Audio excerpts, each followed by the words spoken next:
Dobrý den, mé jméno je Martin Hamann, kontaktní informace momentálně vidíte před sebou a v tomhletom videu se pokusíme vytvořit datový model nad relačním a posléze nad nerelačním zdrojem dat, čili nějakými třeba tabulkami v Excelech. V prvé řadě je potřeba určitě mít správnou verzi Excelu, minimálně verze 2010, kde Power Pivot můžeme doinstalovat jako komdoplněk, anebo verzi 2013 nebo 16, které Power Pivot doplněk už mají automaticky v sobě. Akorát je potřeba pohlídat si na edici Professional Plus a vyšší. Samozřejmě mít doplněk aktivován. Já už mám všechno k dispozici a půjdu do zprávy. Čili první tlačítko Manage. No a tady si můžeme vybírat z poměrně dost velkého množství zdrojů dat. Kdyby nám tohleto nestačilo, Power Queryčko se postará v podstatě o dolování dat z jakéhokoliv zdroje. Tady dáme z databáze, z Accessu. Tak. No a zkusíme.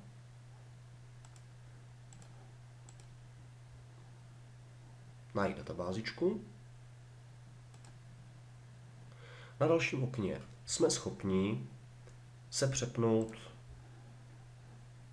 do módu, že si to napíšeme. Tady napíšeme nějaký SQL Select. Dokonce je tady možnost designéru a nějakých importů a zároveň preview. Já budu klikat, takže vybírám první volbu. Next. Nabídne mi všechny tabulky z naší relační databázičky.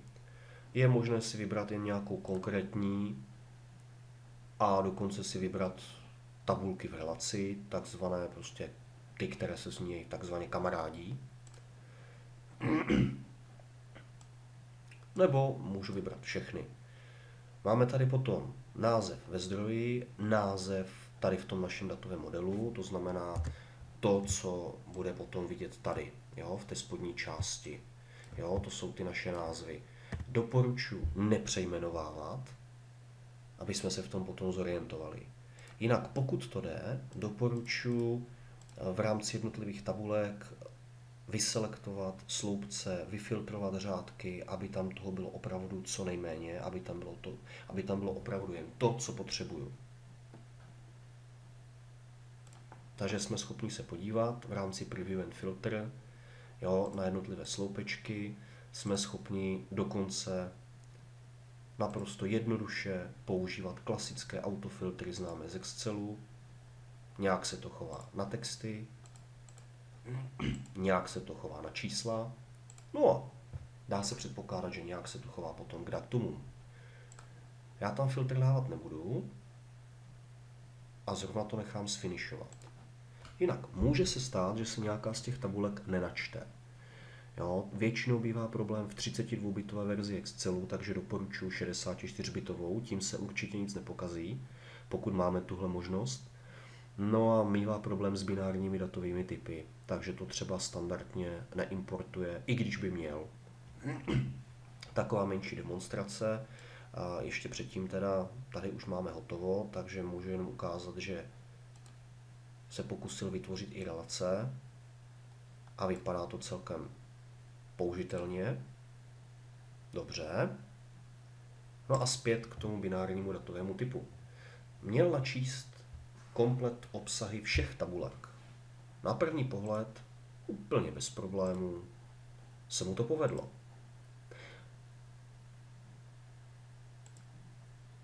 Ale na kartě Design v Table Properties byste si potom mohli zjistit, že ne všechny sloupečky potom načte. Jo? Takže když tak si na to dejte pozor, mohl by být průšvih, že občas něco nenačte. Tak a já tady tomu Power Pivotu říkám v podstatě takový Excel v Excelu. No, chová se to úplně stejně, prostě jednotlivé listy, s tím, že tady jsme v podstatě bez limitu na počtu řádků a na počtu sloupců, takže naprosto bez problémů. Když se budeme podívat do Diagram View, nad relační databázičkou je automaticky všechno vytvořeno, takže vůbec jsem se o nic nemusel starat. Data dostanou do Excelu více způsoby, to bychom si ukázali v nějakém následujícím videu, ale jednou z možností je normálně přes pivot table, třeba na new worksheet, a máme pivotku nad relačním zdrojem dat. No, bez problémů. Tam můžu použít jakýkoliv sloupec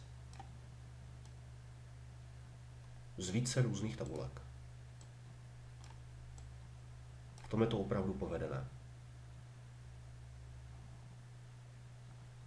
Dobře, teď to zkusme nad nerelačním zdrojem dat, čili já ten datový model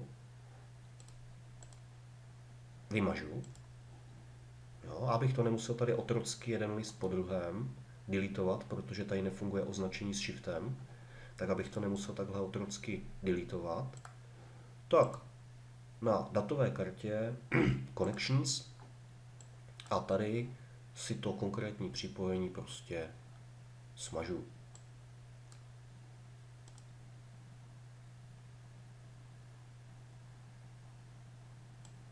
No a doufejme, že se podařilo.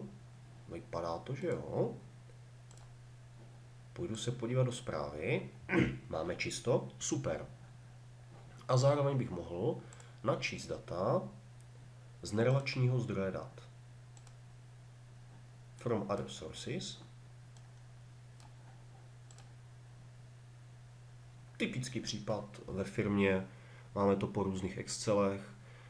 Máme to možná někde na webech nebo v různých databázích, je prostě potřeba vzít jednu, dvě tabulky z jednoho zdroje, dalších x tabulek z dalšího zdroje, takže tahle ta situace se může velice reálně stát. Opět potřebuje to najít data. Já jsem teda zvolil variantu, že mám všechno v jednom Excelu na různých listech. Jo? CSPP jsou jakoby 4 tabulky na 4 různých listech. Je možné potom to mít v různých Excelech, ale tam je situace vlastně to samé, akorát to musím dělat 4krát. Jo? Takže napojím se na jeden Excel. Když nepoužiju, že záhlaví v prvním řádku, tak to dopadne následujícím způsobem. V tom Excelu jsou opravdu 4 listy. Jo? Všimněte si, že opravdu pracuji s jedním jediným Excel souborem. A tohleto jsou takzvané systémové tabulky, čili jednotlivé listy načtené. Format stable nerozezná, nepochopí. Jo, takže to musí být normální listy. Když se půjdu podívat do Preview and Filter, tak v případě, že jsem nezaklikl záhlaví, tak to dopadne takhle kriticky. Takže já se vracím zpátky. Use first row as column headers. Preview and Filter, už to vypadá lépe. Super, chci všechno. No a nechám to sfinišovat. Mimochodem, tohle jsou 4 tabulky z AdventureWorks, takže pořád pracujeme v podstatě s tím samým, akorát tady je to normálně v Excelu, na co je většina lidí možná zvyklá. Tak, opět listy nejde vidět, že by se chovalo nějak jinak. A v Diagram View kategorie, podkategorie, a jestli to trošku můžeme přeskládat.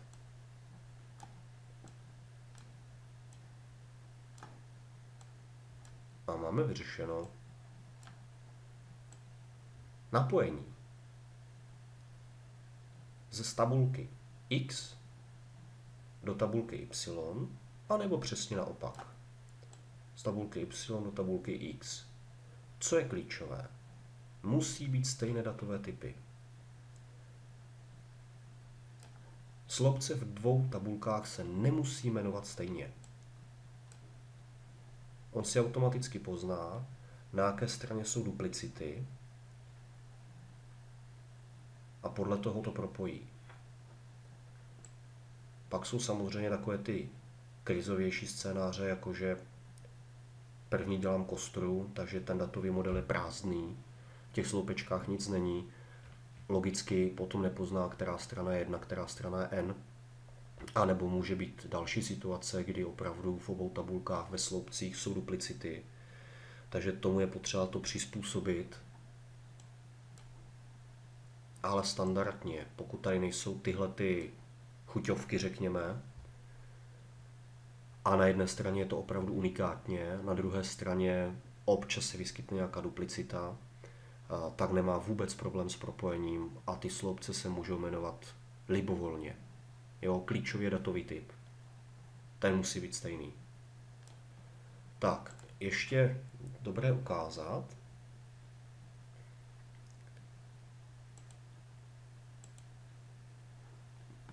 Například nad tabulkou podkategorie. Tohle je primární klíč a tohle je cizí klíč.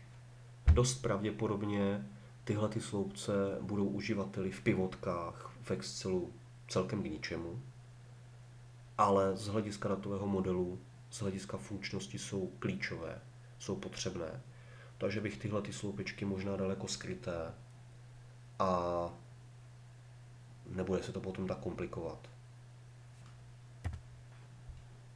Rozhodně je lepší na tyhle ty sloupečky momentálně nešahat, jo, rozhodně nemazat a tak dále. No a opět můžeme udělat pivotku. Jo, tady mám nějaké category name a v rámci prodejů sales amount. A právě jsem udělal pivotku nad více zdrojovými tabulkami, nad datovým modelem a nad nerelačním zdrojem dat. Pro tuhletu chvíli děkuji za pozornost. Ještě jednou kontaktní informace a budu se těšit na viděnou u dalšího videa.